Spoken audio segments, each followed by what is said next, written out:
जय हिंद आप सभी को। आप सभी कैसे हैं? आशा करता हूँ कि आप लोग अच्छे ही होंगे। तो चलिए आज मैं पुनः आप लोगों के बीच आ चुका हूँ, है ना? आप लोगों के बीच जनगणना का ही टॉपिक पढ़ा रहे हैं। अभी जनगणना खत्म नहीं हुआ है। आज जो है जनगणना को खत्म करने वाले हैं, ठीक है? तो जनगणना का जो टॉपिक हम आपको जो पढ़ा रहे थे, तो आज हम जनगणना की टॉपिक को खत्म करेंगे, ठीक है? तो और जो है आप लोग इसको सही तरीके से समझने का प्रयास कीजिएगा और हम जो भी बातें कहेंगे उस बात पे आप लोग फोकस करिएगा, ठीक है? तो चलिए अब हम क्लास को शुरू करते हैं। और जो भी अगर फेसबुक पे देखते होंगे उन सभी से आग्रह है कि आप सभी जो है आप अपने अपने प्रोफाइल में शेयर कर लें, ताकि और भी जो है ना पब्लिक वगैरह जो है उसको रीच कर सके और सीन कर सके, ठीक है? तो चलिए अब हम क्लास को कंटिन्यू करते हैं। तो चलिए देखिए आज का जो क्लास रहने वाला है बहुत ही मजेदार क्लास रहने वाला है, ठीक है? क्यों? क्योंकि आज का जो क्लास होने वाला है इसमें आप लोगों को इस चीज का आइडिया हो जाएगा कि भारत के अंदर में कितने मुस्लिम रहते हैं, कितने हिंदू रहते हैं, कितने सिख रहते हैं, कितने ईसाई रहते हैं, कितने बौद्ध रहते हैं, है ना? इन सभी चीज़ों के बारे में कितने अनुसूचित जाति रहते हैं, कितने अनुसूचित जनजाति रहते हैं, है ना? बात समझ रहे हैं ना? इन सभी चीज़ों के बारे में हम लोग सही तरीके से समझने का प्रयास करेंगे, ठीक है? तो आज जो है ना अंतिम क्लास है जनगणना का।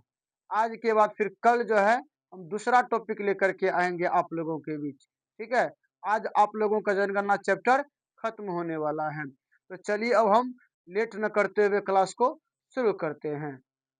चलिए, देखिए सबसे पहले आप आ जाइए अनुसूचित जाति। आप जो है ना एससी का नाम सुने होंगे, समझ गए ना? जब आप लोग ब्लॉक जाते होंगे जाति प्रमाण पत्र बनाने के लिए, आय बनाने के लिए या निवास प्रमाण पत्र बनाने के लिए, तो वहाँ पे जो है अगर आप जाति प्रमाण पत्र बनाइएगा तो वहाँ पे आपको पूछा जाएगा कि आप किस जाति से आते हैं। एससी से आते हैं या एसटी से आते हैं या ओबीसी से आते हैं या ईबीसी से आते हैं या बीसी 1 बीसी 2, उस प्रकार से आपको कहना पड़ेगा, समझ गए ना?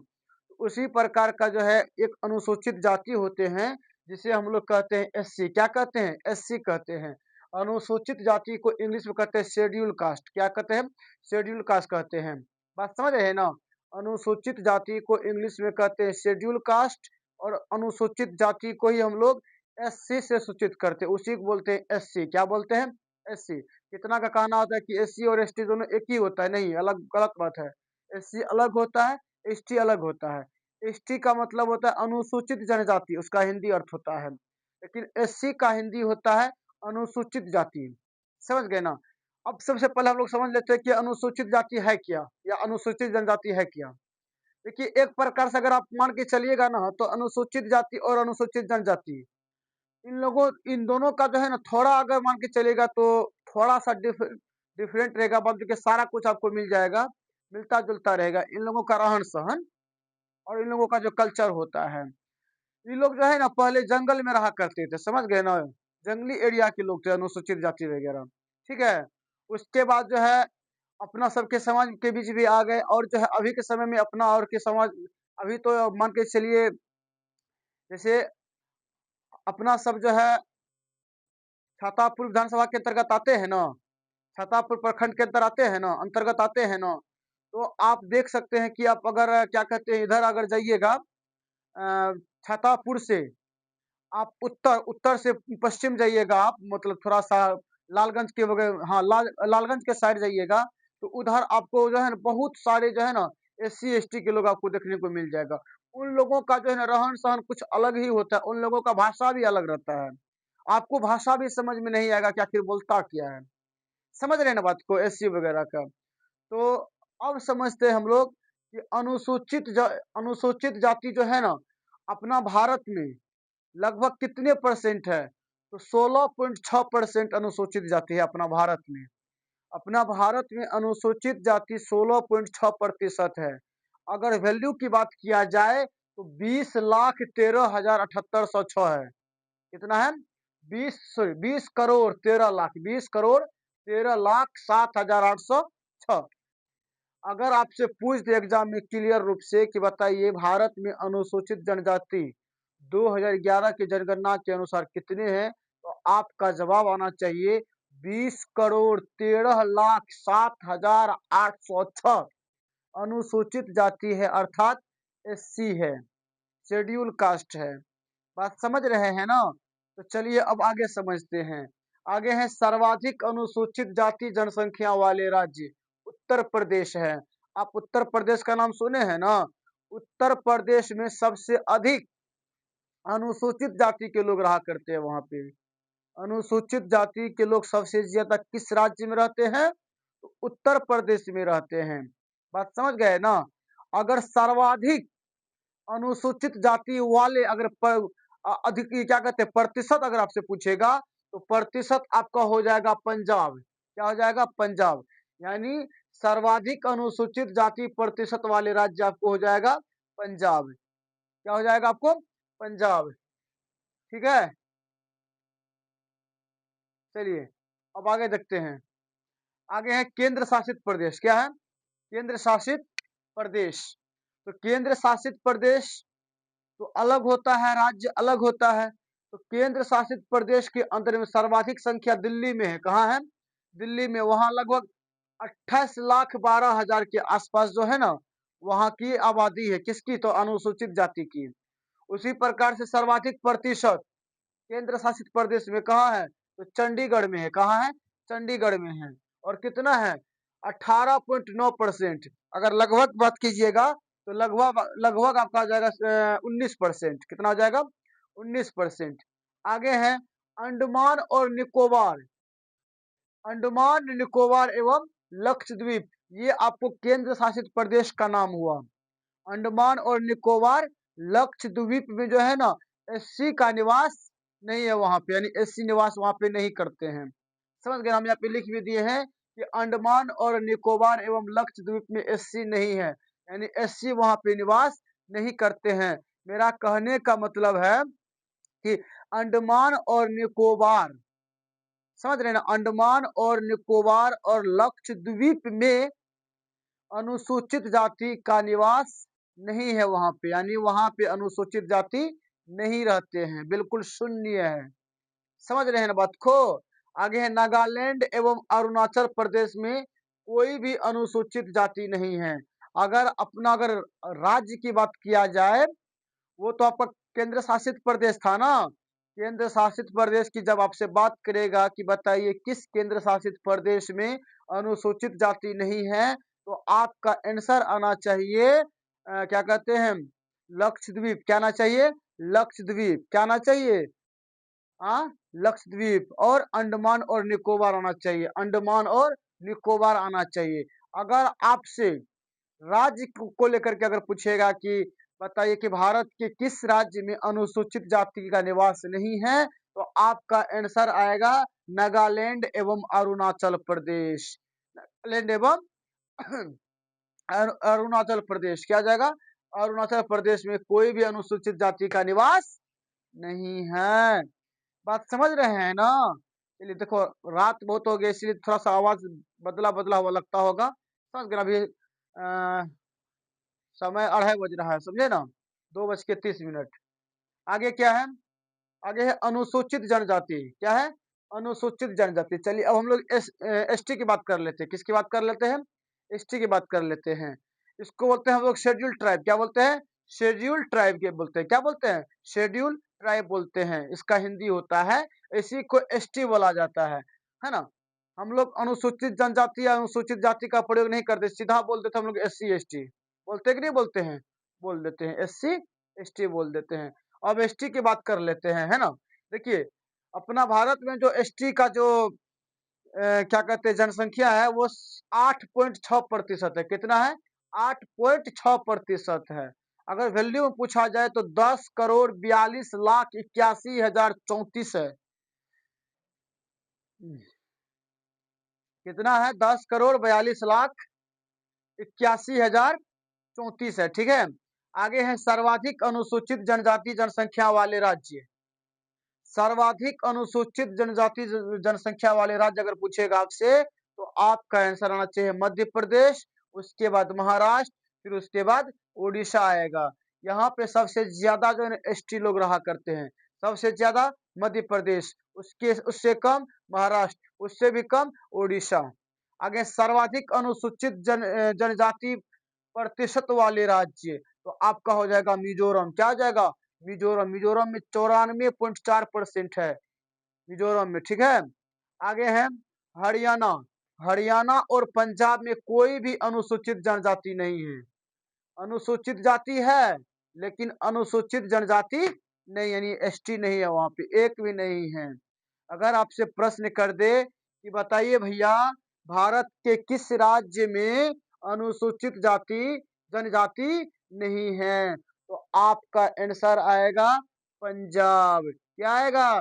पंजाब और हरियाणा। वही हुआ, हरियाणा और पंजाब में जो है ना एसटी का निवास नहीं है, वहां पे एसटी का निवास शून्य माना जाएगा। समझे बात को? चलिए अब आगे देखते हैं। आगे है केंद्र शासित प्रदेश। तो अपना भारत में केंद्र शासित प्रदेश है ना जी। अपना भारत में कुल कितने केंद्र शासित प्रदेश है? तो कितने हैं? 8 हैं। कितने हैं? 8 हैं।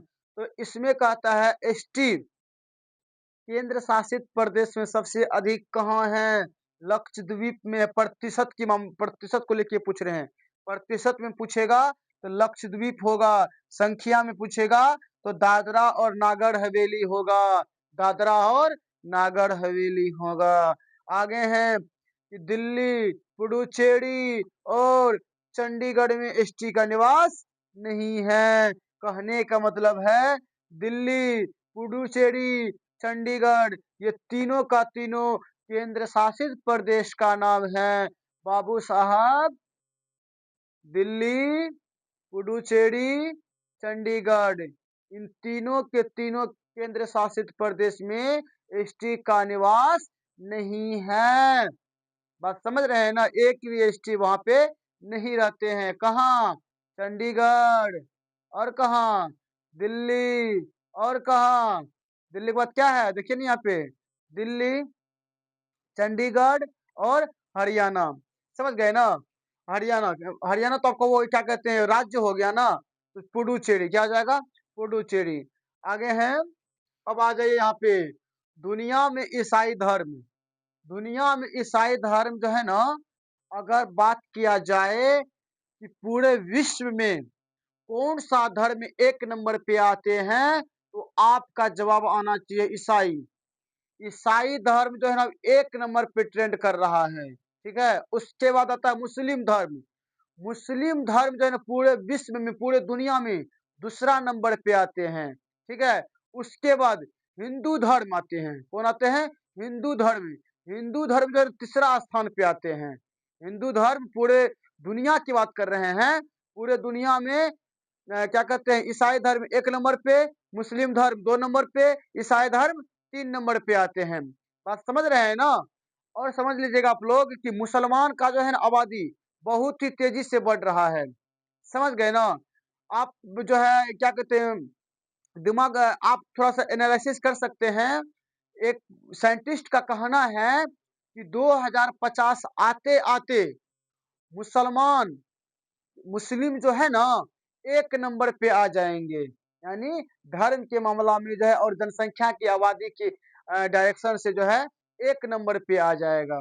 बात समझ गए ना? एक नंबर पे मुस्लिम आ जाएंगे, ठीक है। 2 नंबर पे शायद चले जाएंगे और 3 नंबर पे हिंदू धर्म रहेंगे, ठीक है। आगे देखिए, आगे है, और दूसरी बात ये भी है कि सबसे ज्यादा आबादी का जो इंक्रीज हो रहा है वो भारत, क्या कहते हैं, भारत में ही है।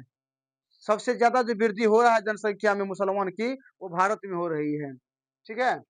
चलिए आगे है इंडोनेशिया। इंडोनेशिया पाकिस्तान के बाद सबसे ज्यादा मुस्लिम भारत में है।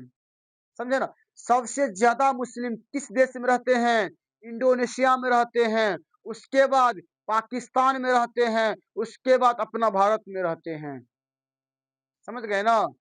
मुस्लिम देश तो बहुत सारे हैं, लेकिन उस सबसे ज्यादा मुस्लिम किस देश में रहते हैं? तो इंडोनेशिया में। और दूसरा नंबर पे पाकिस्तान आता है, और तीसरा नंबर पे अपना भारत आता है। समझ गए ना? तीसरा नंबर पे अपना भारत आता है, अपना लोग जो है भारत में है, तो मुस्लिमों की आबादी पूरे दुनिया की बात कर रहा है, सबसे ज्यादा किस देश में है? तो इंडोनेशिया, उसके बाद पाकिस्तान, उसके बाद भारत, यानी भारत तीसरा स्थान पे आ जाते हैं। ठीक है, कोई दिक्कत? तो ईसाई धर्म पूरे दुनिया में 1 नंबर पे आते हैं, मुस्लिम 2 नंबर पे आते हैं, उसके बाद हिंदू धर्म 3 नंबर पे आते हैं, और 2050 आते-आते मुस्लिम धर्म 1 नंबर पे चले जाएँगे। बात समझ में आ गया? चलिए अब आगे देखते हैं। आगे हैं 2001 से लेकर के 2011 के बीच जो है मुस्लिम समुदाय की आबादी सबसे ज़्यादा बढ़ी। कहने का मतलब ये है कि 2001 में जो जनगणना हुई थी, उसके बाद जब 2011 में जब जनगणना हुआ तो वहाँ पे आंकड़ा जो है वहाँ पे आया सामने में। 2001 के बाद 2011 में जब जनगणना हुई तो पता चला कि मुस्लिम की आबादी बहुत ही तेजी रफ्तार से बढ़ रहा है। समझ गए ना? अब देखिए 2011 तो अंतिम जनगणना था ना, अब इधर 2021 का तो हुआ नहीं है। जब होगा तो फिर आंकड़ा पता चल जाएगा, कितना है मुस्लिम की आबादी, ठीक है? कोई दिक्कत? तो आप समझ के चलिए कि अगर आपसे प्रश्न में अगर पूछा जाए कि बताइए 2001 से लेकर के 2011 तक किस धर्म की, किस या किस समुदाय की आबादी तेजी से बढ़ा? तो आपका हो जाएगा मुस्लिम। क्या हो जाएगा? मुस्लिम हो जाएगा। उसके बाद आप आ जाइए कि धर्म के अनुसार सर्वाधिक जनसंख्या हिंदू धर्म मानने वालों की 79.80% है। कहने का मतलब है लगभग आप 80% कह सकते हैं इसको। 80% भारत में हिंदू ही हिंदू है। समझ रहे हैं बात को? यानी 100% में जो है 100% में 80% हिंदू है। 80% हिंदू है। उसके बाद दूसरा नंबर पे आता है मुस्लिम। दूसरा नंबर पे मुस्लिम आता है, जो कि 14.23% होता है। मुस्लिम की आबादी कितना प्रतिशत है? 14.23% आता है। उसके बाद है ईसाई। ईसाई जो है ना, ईसाई का जो जनसंख्या है वो 2.30% है। और समझ रहे हैं बात को? और वह सिख, बौद्ध, जैन व पारसी इसी प्रकार से आएगा आपको। समझ गए ना? यानी आपसे 1 नंबर, 2 नंबर, 3 नंबर पूछेगा। अगर पूछेगा आपसे कि भारत में सबसे ज्यादा आबादी किस धर्म का है, तो हिंदू धर्म का होगा। यानी हिंदू की आबादी क्या है? सबसे ज्यादा है। उसके बाद दूसरा नंबर पे मुस्लिम, तीसरा नंबर पे क्या आएगा? तीसरा नंबर पे ईसाई आएगा। तीसरा नंबर पे ईसाई, जो कि 2.30% लेके अभी निवास कर रहा है अपना भारत में। ठीक है, आगे देखिए। आगे है कुल शहरी जनसंख्या 31.16% है। कहने का मतलब ये है कि शहरों में जो निवास कर रहे हैं ना, उनका जो है अनुमान लगाया गया तो पता चला कि 31.6% जो यानी 16% जो है ना शहर में निवास कर रहा है। ठीक है, उसके बाद 2011 की जनगणना के अनुसार भारत में शहरी ग्रामीण जनसंख्या का अनुपात लगभग 31:69 है। यानी 2011 ईस्वी में जो है जनगणना जब हुआ था ना, उसमें पता चला कि 31% जो है शहरी इलाका में रहता है नागरिक। समझ रहे हैं बात को? पब्लिक। और 69% ग्रामीण क्षेत्र में रहते हैं पब्लिक लोग, यानी नागरिक वगैरह। ठीक है, तो अब समझ में आ गया। तो 31:69 हो जाएगा। 31 हो जाएगा शहरी शहरी जनसंख्या और 69 हो जाएगा ग्रामीण जनसंख्या। आगे है 2011 की जनगणना जनगणना के अनुसार मृत्यु दर 7.2 प्रति हजार है। समझ गए ना? यानी मरने की जो संख्या थी वो 7.2 प्रति हजार था। बात समझ रहे हैं ना? चलिए, यहाँ तक हो गया। एक चीज और छूट गया था बीच में, भाषा। हालांकि इसको हमको पहले लिखना चाहिए था, ये थोड़ा सा जो है नीचे लिखा गया, उससे आपको दिक्कत नहीं होगा। अगर आप लिखना चाहते हैं तो इसको पहले लिख लीजिएगा और इसको नीचे में लिख लीजिएगा। ठीक है, देखिए भाषा के आधार पर सर्वाधिक जनसंख्या हिंदी बोलने वालों की तत्पश्चात बंगाली, मराठी, तेलुगु व तमिल। अब समझिएगा, अपना भारत में सबसे ज्यादा हिंदी भाषा बोली जाती है। हिंदी भाषा बोली जाती है। उसके बाद आपको आ जाता है बांग्ला भाषा। बांग्ला भाषा जो पश्चिम बंगाल का है, वो बांग्ला भाषा दूसरा नंबर पे आ जाता है। 3 नंबर पे मराठी आ जाता है, 3 नंबर पे मराठी आ जाता है, 4 नंबर पे तेलुगु आ जाता है और 5 नंबर में तमिल आ जाता है। 5 नंबर में तमिल आ जाता है। कोई दिक्कत यहाँ तक? नहीं ना? अब समझ में आ गया होगा सारा कुछ?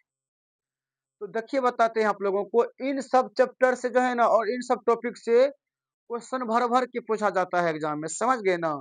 मतलब हम जो भी चीज़ें आपको पढ़ाते हैं वो फालतू चीज़ नहीं पढ़ाते हैं। बहुत ही महत्वपूर्ण चीज़ें से हम आपको बताते हैं या पढ़ाते हैं। समझ गए ना? अब बताइए इतना रात को जाग के तुम लोगों को इतना मेहनत से हम जो है क्लास दे रहे हैं, किस लिए दे रहे हैं? फालतू क्लास थोड़ी दे रहे हैं जी, बताइए तो? मतलब मेहनत करने का मेरा एक यही सिद्धांत है कि हम जितना मेहनत करें उससे आप 2 गुना ज़्यादा मेहनत कीजिए, 2 गुना मेहनत करके आप नौकरी लीजिए, ताकि अभी हम जितना मेहनत कर रहे हैं आप लोगों को लेकर के, मेरा मेहनत पानी न हो जाए, इसके लिए आप लोगों को मेहनत करना होगा। अगर आप चाहते हैं कि सर इतना मेहनत करते हैं, सर का जो है मेहनत को हम ऐसे ही नाकाम होने के लिए नहीं देंगे, हमको कुछ करके दिखाना है सर को, तो फिर आप दिखा सकते हैं। उसके बाद ना हमको पता चलेगा कि नहीं, हम जो इतना मेहनत किए, वाक़ई जो है मेरा विद्यार्थी कुछ करके दिखाया है। समझ गए ना? तो कुछ करके दिखाना है, उसके बाद ही हम समझेंगे कि नहीं मेरा विद्यार्थी जो है, मेरा बात को माना और मेरे ही बात पे जो है ना अटल रहा और मेरे ही बात का फ़ॉलो किया। समझ गए ना? अगर आप मेरी बातों को फ़ॉलो नहीं करते हैं, तो फिर बहुत समस्या हो सकती है। समझ गए ना? पढ़ाई पे फ़ोकस कीजिए, पढ़ाई पे ध्यान दीजिए, सही तरीके से पढ़िए और क्या है, नहीं है, वो मेरे ऊपर छोड़ दीजिए। जितना हम आपको पढ़ाते हैं, आप उतना बस पढ़ते जाइए, उतना से ही आपका काम बन जाएगा, समझ गए ना? फालतू चीज़ें आपको नहीं पढ़नी है और ज़्यादा दिमाग में जो है ना कचरा वगैरह भर के नहीं चलना है। दिमाग को बिल्कुल एकदम बैलेंस में रखना है, संतुलन बना के रखना है। समझ रहे हैं ना? ज़्यादा कचरा दिमाग में नहीं भरना है। दिन दुनिया की बात को दिमाग में नहीं डालना है। इतना समझ लीजिए कि आप 2 महीना के लिए जो है ना एकदम कैद हो जाइए। कोई भी कुछ भी आपको बोले तो उसके बात को नज़रअंदाज कर दीजिए। समझ गए ना? अभी समाज में देखिए होता क्या है कि समाज में बहुत को गिराने के लिए इंसान लग जाता है, बहुत को बहुत सारा कुछ बोलता है। तो उन सब चीज़ों पे अगर आप फ़ोकस कीजिएगा या ध्यान दीजिएगा, तो फिर आपका दिमाग बँट जाएगा, दिमाग आपका डिमोरलाइज़ कर जाएगा। समझ गए ना? तो इन सब बातों को ध्यान में नहीं रखना है। अभी आप ऐसे समझ लीजिए कि 2 से 3 महीना मेरे लिए दुनिया में कुछ नहीं है। बस हमको पढ़ना है, पढ़ना है, पढ़ना है, पढ़ना है। इसके सिवा हमको कुछ नहीं करना है। समझ गए ना? काम पे ज़्यादा काम पे ज़्यादा फ़ोकस मत कीजिए आप लोग। अपना घर पे जो है मम्मी-पापा को बोल दीजिए कि हम 2 से 3 महीना तक हम कुछ नहीं करेंगे। हमको काम करने का उतना प्रेशर ना दिया जाए। सिर्फ़ आपको पढ़ाई करना है। आपको हम बोले भी हैं कि आपको 10 घंटा, 12 घंटा आपको कंटिन्यू पढ़ना होगा, उसके बाद ही आप कुछ कर सकते हैं। इंसान देखिए दुनिया में इंसान के लिए कुछ भी नहीं है, अगर है तो सब कुछ है। किसके लिए है? जो मेहनत करेगा उसी के लिए है। जो इंसान मेहनत ही नहीं करेगा, भर-भर दिन सोए रहेगा तो उसके लिए क्या होगा जी? उसके लिए क्या सामने में जो है आएगा? कुछ भी होने वाला उसके लिए नहीं है। उसके लिए क्या करना पड़ेगा? मेहनत करना पड़ेगा। अब मान के चलिए कोई भर-भर दिन सोया हुआ है और आप उसके बीच पढ़ रहे हैं, तो आप सक्सेस होइएगा कि वो सक्सेस होगा जो सोए हुए रहेगा? वो तो सक्सेस नहीं होगा, सक्सेस तो आप होइएगा ना? तो इसलिए दुनिया में अभी आपको जैसे आप जिस समाज में रहते होंगे, उस समाज में एक-दूसरे का खिलाफ बहुत होता होगा। उस चीज़ को दिमाग में लेके नहीं चलना है, समझ गए ना? अभी देख लीजिए हम लोग अभी जिस लेवल पे है ना, हम लोगों की भी बुराइयाँ होती होगी। ठीक है, हमारे कानों तक आवाज़ नहीं पहुँचती है, लेकिन ज़रूर है कि कहीं न कहीं मेरा भी खिलाफ होता होगा। जब मेरा खिलाफ हो रहा है, इस लेवल पे आकर के जब मेरा खिलाफ कोई अगर करता होगा, तो फिर आप किस क्षेत्र की मूली हैं? आपका भी खिलाफ होता होगा। अगर उन सब चीज़ों को अगर दिमाग में लेके चलिएगा तो फिर दिक्कत हो जाएगा। समझ रहे हैं ना बात को? पढ़ाई कीजिए, पढ़ाई के अलावा आपको कुछ नहीं करना है। पढ़ाई से ही आप सारा कुछ को जो है ना एक प्रकार से जीत सकते हैं, विजय हासिल कर सकते हैं। समझ गए ना? अभी आप लोगों के सामने में सिर्फ़ और सिर्फ़ पढ़ाई है और तो कुछ नहीं है। शादी-विवाह तो नहीं करना है ना? घर तो नहीं बसाना है, अभी पढ़ाई-लिखाई करना है, ठीक है?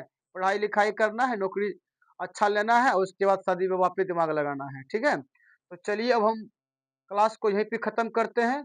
आप सभी को जय हिंद, जय भारत।